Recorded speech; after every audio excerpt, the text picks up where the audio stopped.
Olá, paz e saúde para você e toda a sua família. Eu sou o pastor Gilmar e esse é o devocional comunitário no livro de Atos dos Apóstolos, uma iniciativa da equipe de missões da Terceira Igreja Presbiteriana Renovada em Belo Horizonte. E você também pode acompanhar o nosso trabalho pelo YouTube, pelo Instagram e pelo Facebook. 3 Renovada BH, uma família comprometida a ajudar. Vamos aprender juntos sobre a palavra de Deus?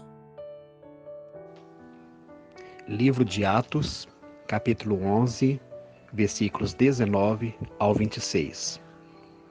E os que foram dispersos pela perseguição que sucedeu por causa de Estevão, caminharam até a Fenícia, Chipre e Antioquia, não anunciando a ninguém a palavra, senão somente aos judeus. E havia entre eles alguns varões chíprios e cirenenses, os quais, entrando em Antioquia, falaram aos gregos, anunciando o Senhor Jesus. E a mão do Senhor era com eles, e grande número creu e se converteu ao Senhor.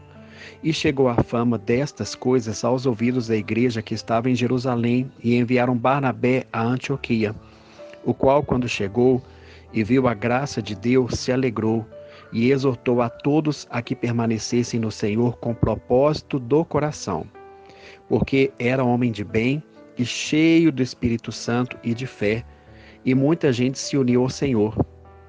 E partiu Barnabé para Tarso a buscar Saulo, e achando, o conduziu para Antioquia. E sucedeu que todo um ano se reuniram naquela igreja e ensinaram muita gente. E em Antioquia foram os discípulos pela primeira vez chamados cristãos. O texto de hoje está em Atos dos Apóstolos, no capítulo 11, do versículo 19 ao versículo 26. Quando Pedro voltou para Jerusalém, encontrou os irmãos preocupados com tudo o que estava acontecendo, pois as ações do Espírito Santo fugiam totalmente às regras e às normas da religiosidade que eles viviam até então. Eram novidades, e a maior novidade era que o Espírito Santo tinha, como na linguagem do próprio Pedro, descido também sobre os gentios, e não havia como questionar isso. Pedro termina os versículos anteriores dizendo: Deus deu àquelas pessoas o mesmo Espírito que Ele nos deu quando nós cremos no Senhor Jesus. Quem era eu para que pudesse resistir a Deus? É claro que sempre é necessário agir com prudência e observar muito bem com discernimento, mas com o discernimento adequado para não criar uma resistência a uma ação do próprio Deus na nossa história e, quem sabe, na história das pessoas que estão junto conosco na caminhada. Agora Lucas volta a contar para Teófilo a história da igreja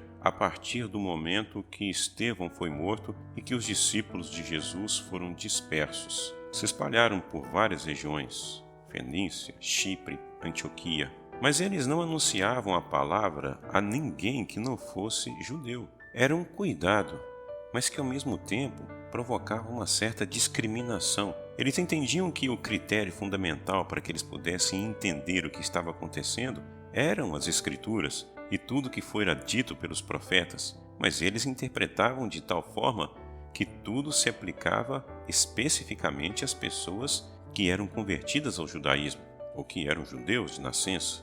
As Escrituras, sem o discernimento do Espírito Santo, podem se transformar em argumentos filosóficos, argumentos religiosos, argumentos políticos e até mesmo argumentos econômicos. Mas Lucas informa também a Teófilo que algumas pessoas que eram de Chipre e de Cirene e que foram até Antioquia falavam também aos gregos e anunciavam o evangelho do Senhor Jesus. E maravilhosamente a mão do Senhor estava com eles, e muitos, crendo, se convertiam ao Senhor. E a palavra era, de uma certa forma, muito simples. Jesus, Cristo, o Filho de Deus, ele era aquele que, cheio do Espírito Santo, fez sinais e prodígios, mas ele foi morto pelas pessoas.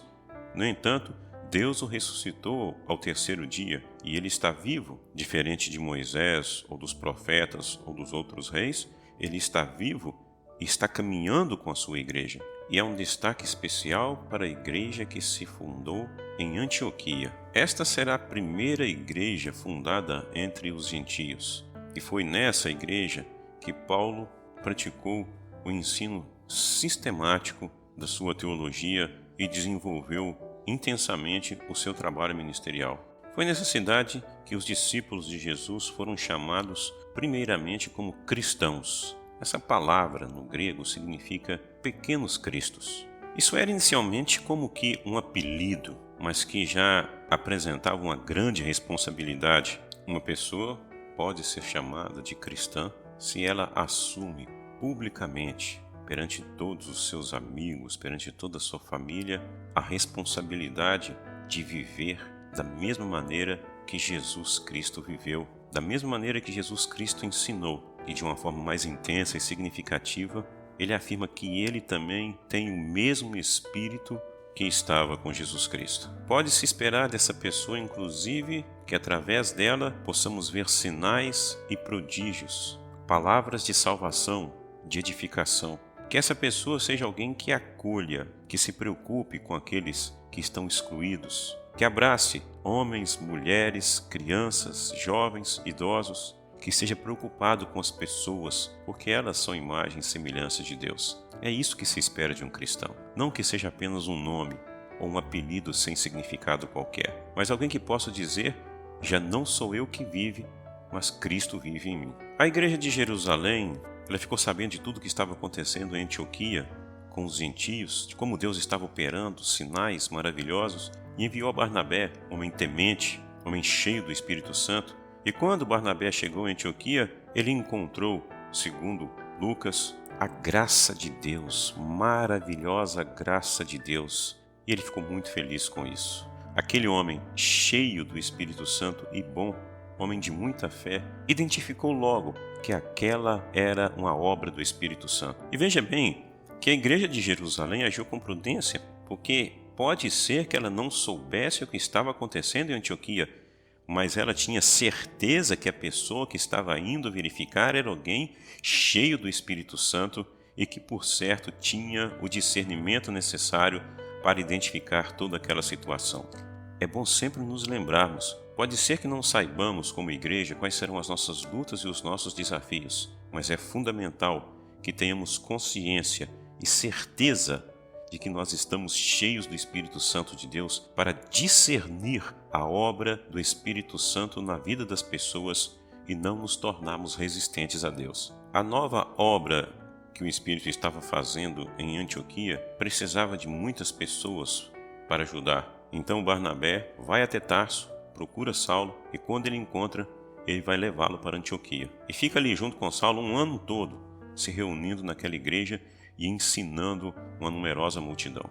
Paulo e Barnabé são, antes de mais nada, homens dedicados à obra de Deus, pessoas que pregavam o Evangelho e não se importavam em sair do conforto de suas casas, da aparente tranquilidade do lugar onde eles estavam. Sempre que eu e você vemos Paulo escrevendo as cartas, nós talvez imaginamos alguém que fique parado, lendo muitas coisas, com um volume muito grande de livros, e a partir daí então escrevendo tudo o que escreveu. Mas não é isso. Paulo aprendeu desde os primeiros momentos da sua conversão no trabalho, na comunhão com os irmãos, na vida da igreja. O que ele vai escrever e aquilo que ele vai ensinar é fruto de muito trabalho na obra missionária. É isso que Teófilo deveria saber. O discípulo de Jesus se empenha no trabalho, no cumprimento da missão. Pregar em todo tempo, em toda oportunidade. É aí que ele desenvolve os seus dons, os seus talentos, os seus ministérios. Que seja assim com você e que seja assim também com toda a sua família. Que o infinito amor de Deus, nosso Pai, que a graça e a paz de nosso Senhor e Salvador Jesus Cristo e as divinas e profundas consolações do Espírito Santo de Deus repousem sobre todos nós, agora e para sempre. Amém. Ajudem-nos a divulgar este trabalho. 3 Renovada BH, no YouTube, no Facebook e no Instagram. Uma família comprometida a ajudar. Acompanhem nossas lives, nossos estudos bíblicos, nossas pregações, enfim, o nosso trabalho. Queremos ser bênção para você, queremos ser bênção para sua família, queremos ser bênção para as pessoas que você ama. 3 Renovada BH, uma família comprometida a ajudar.